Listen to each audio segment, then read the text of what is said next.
Hello everyone, welcome to our YouTube channel Shiksha Alliance. Today we are going to start our daily current affairs session in which we will cover important news from several newspaper, PIB and various government sources. So let's begin our session. Our first topic is Green Fins Hub. तो हम जानेंगे green fins hub के बारे में.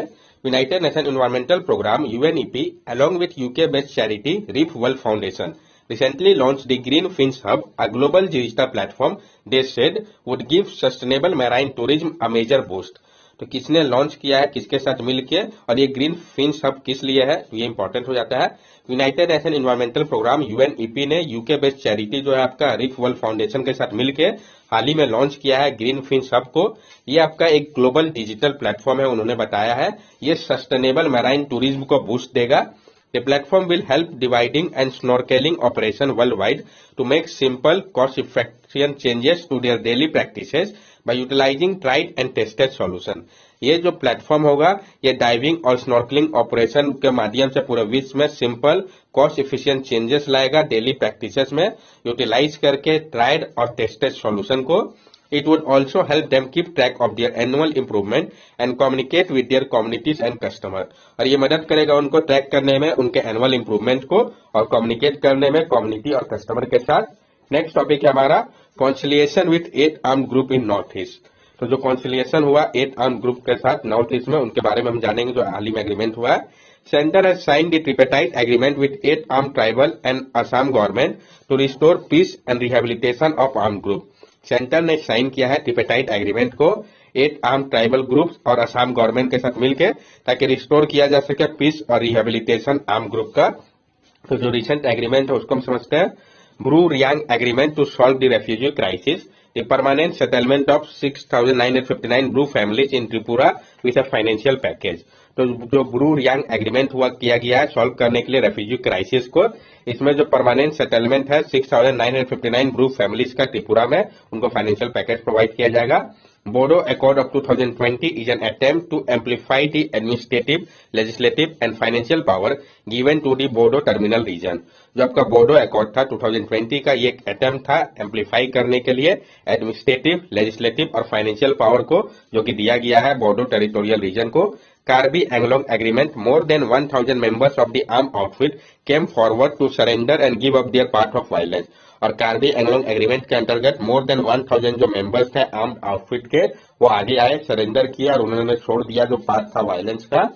Assam Meghalaya inter state boundary agreement और ASPA has partially और completely been withdrawn from many district state. और जो arm force special power act था उसको पार्शियली या कंप्लीटली विड्रॉ कर लिया गया बहुत सारे डिस्ट्रिक्ट और स्टेट से.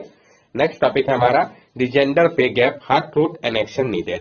तो जो जेंडर पे गैप है, जो हार्ड ट्रूथ और जो एक्शन क्या हो सकता है, इसको हम समझेंगे. क्या इंपैक्ट पड़ा पेंडेमिक का वुमेन के ऊपर और इससे रिलेटेड सब फैक्ट को समझेंगे. ये आपका मेंस पॉइंट ऑफ व्यू से लिखने में आंसर काफी हेल्प करेगा. India is among the most important country when it comes to the global economic growth and structural transformation story. India जो है वो मोस्ट इंपॉर्टेंट कंट्री में से है जब ये बात आती है ग्लोबल इकोनॉमिक ग्रोथ की और स्ट्रक्चरल ट्रांसफॉर्मेशनल स्टोरी की. But asymmetry still abound in the countries labour market. लेकिन जो असिमेट्री है वो अभी भी बाउंडेड है कंट्री के लेबर मार्केट से. Impact of pandemic on women, क्या प्रभाव पड़ा पैंडेमिक का वुमेन के ऊपर. इनकम सिक्योरिटी की अगर हम बात करें, due to the representation in sector hard hit by कोविड-19. जो रिप्रेजेंटेशन था इस सेक्टर में वो सबसे ज्यादा हिट हुआ है कोविड-19 के कारण. Family responsibility, gender division of family responsibility, जो जेंडर डिवीजन था फैमिली रिस्पॉन्सिबिलिटी का. Child and elderly care, many women reverted to full time care of children and the elderly during the pandemic. बहुत सारी वुमेन जो थी वो वापस से फुल टाइम केयर करने लगी चिल्ड्रन का और एल्डरली का पैंडेमिक के दौरान. Global wage report 2020-21, massive downward pressure on wages and disproportionately affected women total wages compared to men. Massive downward pressure बना है वेजेस के ऊपर और डिस्प्रोपोर्शनली ये अफेक्ट किया है वुमेन के टोटल वेजेस को अगर हम कंपेयर करें मेन से. तो जेंडर गैप इन इंडिया, जो जेंडर गैप है भारत में, इसको हम समझते हैं women earn less. Indian women earn on an average 48% less compare to their male counterpart in 1993-94. जो इंडियन वुमेन है वो अर्न करती है एवरेज 48% लेन कंपेयर करेगा हमको मेल काउंटर पार्ट से. तो 1993-94 के अनुसार national sample survey office NSSO the gap decline to 28% in 2018-19. ये जो गैप था ये घट के 28% हो गया 2018-19 में. पीरियोडिक लेबर फोर्स सर्वे 2020-21 का जो है the pandemic reverse the progress and showed an increase in the gap by 7% between 2018-19 to 2020-21।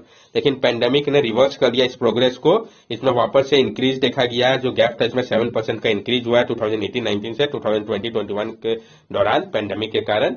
Gender based discriminatory practice, जो जेंडर बेस्ड डिस्क्रिमिनेटरी प्रैक्टिस हो रहा है, lower wages paid to women for work of equal value, जो wages जो कि paid किया जाता है वुमेन को इक्वल वैल्यू का वर्क के लिए वो लोअर होता है। Under valuation of women work in highly feminize occupation, under value किया जाता है जो वुमेन का काम है उनको हाईली फेमिनाइज ऑक्यूपेशन पे।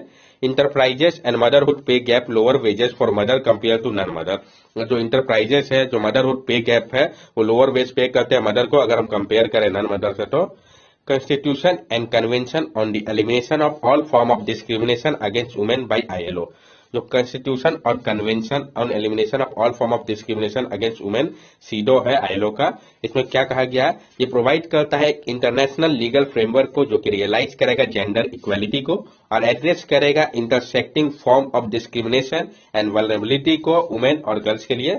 जो स्टेप लिया गया है भारत के द्वारा तो उसको हम याद रखेंगे। Minimum wage act 1948, equal remuneration act 1976, code on wage, Mahatma Gandhi national rural employment guarantee act MNREGA, अभी हाल ही में इसको डिस्कस भी किया हम लोगों ने डिटेल्स में, maternity benefit act of 1961, skill India mission, equal pay international coalition EPIC. Conclusion इससे हम क्या निकाल सकते हैं, achieve UN sustainable development goal 8, achieving full and productive employment and decent work for all women and man and equal pay for work of equal value by 2030। क्या achieve करना है हम लोग को, यूएन सस्टेनेबल डेवलपमेंट गोल 8 को achieve करना है full और प्रोडक्टिव एम्प्लॉयमेंट और डिसेंट वर्क सारे वुमेन और मेन के लिए, और इक्वल पे होना चाहिए वर्क के लिए जो इक्वल वैल्यू को होगा 2030 तक। क्लोजिंग द जेंडर पे गैप, क्लोज करना है जो जेंडर पे गैप है। It is a key to achieving social justice for working women as well as economic growth for the nation as a whole, ये की है अचीव करने के लिए सोशल जस्टिस को जो वर्किंग वुमेन है उनके लिए, साथ साथ इकोनॉमिक ग्रोथ के लिए नेशन के पूरे होल अगर हम देखें तो उसके लिए बहुत जरूरी है कि जो जेंडर पे गैप है इसको खत्म किया जाए। नेक्स्ट टॉपिक है हमारा नेशनल लॉजिस्टिक पॉलिसी, तो हम जानेंगे नेशनल लॉजिस्टिक पॉलिसी के बारे में, पहले भी डिस्कस कर रखा है। India has unveiled it national logistic policy with the aim of promoting the seamless movement of goods and enhancing the competitiveness of the industry. India ने अनवील्ड किया है अपना नेशनल लॉजिस्टिक पॉलिसी को, इसका मकसद है प्रमोट करना कि सीमलेस मूवमेंट ऑफ गुड्स का और इनहेंस किया जाए जो कम्पिटिटिवनेस है इस इंडस्ट्री की।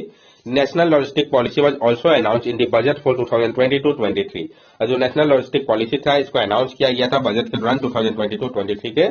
India rank 44th in world bank logistic performance index 2018, Bharat का जो रैंक था वो 44th था world bank logistic performance index में 2018 के दौरान।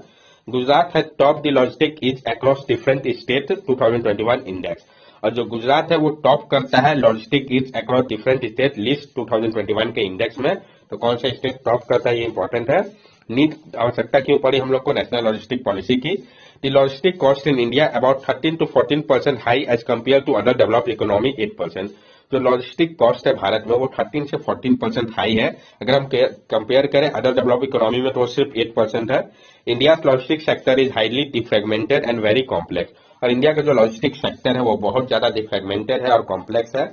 ये जो सेक्टर है ये प्रोवाइड करता है एम्प्लॉयमेंट को मोर देन 22 मिलियन पीपल को, और ये एक्सपेक्ट किया जा रहा है कि जो ग्रो करेगा, जो रेट है 10.5% के नेक्स्ट 5 ईयर पे। Logistics is also the backbone of India international trade and will help in the diversification of not only India's export basket but also product and country. Logistic जो है वो backbone है India के international trade के लिए, और ये मदद करता है डाइवर्सिफाई करने में ही नहीं सिर्फ इंडिया के एक्सपोर्ट मार्केट को बल्कि प्रोडक्ट और कंट्री के बूस्ट करने में भी मदद करता है। मकसद क्या है इसका, reducing cost for the logistic sector to 10% in 5 year, ये कम किया जाए जो कॉस्ट है लॉजिस्टिक सेक्टर का 10% तक 5 ईयर पे। डेवलप किया जाए स्किल को यूथ के बीच में और क्रिएट किया जाए एम्प्लॉयमेंट अपॉर्चुनिटी को। Promote the seamless movement of goods and enhance the competitiveness of the industry across the नेटर, प्रमोट किया जाए जो सीमलेस मूवमेंट है गुड्स का, इनहेंस किया जाए कम्पिटिटिवनेस को इंडस्ट्री के लिए नेशन में। Focus on some key areas like process re engineering, digitization and multi modal transport, focus करना होगा कुछ इंपॉर्टेंट एरियाज के ऊपर ज्यादा हम लोगों को, जैसे कि री इंजीनियरिंग हो गया, डिजिटाइजेशन हो गया, मल्टी मॉडल ट्रांसपोर्ट हो गया। या आप देख सकते हैं जो एलिमेंट है इंडिया लॉजिस्टिक सेक्टर का, the high-tech industry increasingly shifted to a center of value creation, Physical geography matter less than fall in transportation cost. Economic geography matters more with economy of scale in production. Price of speed has fallen dramatically with decline in air transport cost. Value of trade is growing much faster than its waste. Consensualization has redefined the whole transport business. ये सारे element है India के logistic sector के। 4 major step under national logistic policy, जो 4 major step लिया गया national logistic policy के अंतर्गत। इंटीग्रेशन ऑफ डिजिटल सिस्टम, जो अलग अलग सिस्टम है 7 डिफरेंट डिपार्टमेंट का, जैसे कि road transport, railway, custom, aviation, foreign trade, commerce ministry, इस सबको इंटीग्रेट किया गया है digitally. Unified logistic interface platform ULIP जो है ये इंप्रूव करेगा शॉर्टर और स्मूथ कार्गो मूवमेंट को। ये इनेबल करेगा इंफॉर्मेशन एक्सचेंज को रियल टाइम बेसिस में कॉन्फिडेंशियल मैनर पे।